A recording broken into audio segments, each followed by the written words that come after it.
Emmanuel Macron s'attaque à l'islam radical. Le président français a présenté ce vendredi une série de mesures destinées à lutter contre la diffusion de l'idéologie islamiste et la tenir ainsi à l'écart de la République. Écoles, services publics, associations, mosquées sont visées par cette réforme structurelle de l'islam de France, voulue par Emmanuel Macron.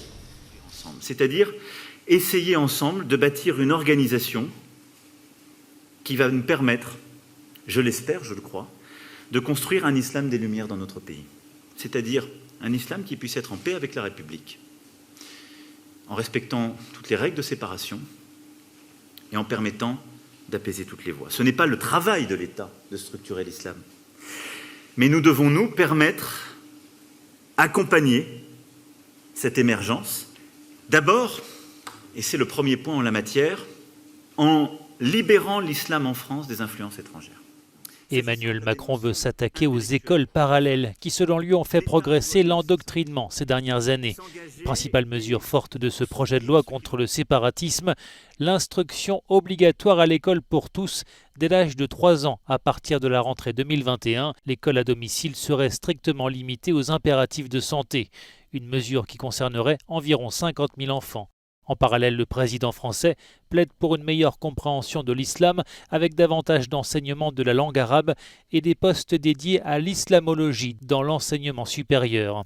Autre annonce, l'obligation pour les associations subventionnées de signer une charte de laïcité. Celles ne respectant pas les valeurs de la République seront dissoutes. Enfin, l'obligation de neutralité sera renforcée dans les services publics, en particulier dans les transports. Emmanuel Macron a insisté sur la responsabilité de la France dans cette montée de l'islam radical. Il dénonce les effets de la ghettoisation des quartiers. Nous avons construit une concentration de la misère et des difficultés. Et nous le savons très bien.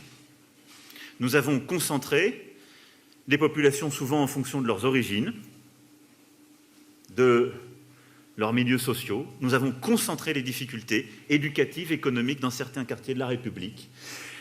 Nous avons, malgré les efforts des élus, des préfets de la République, dont je salue l'engagement, nous n'avons pas pu, à cause justement de cela, suffisamment recréer de mixité.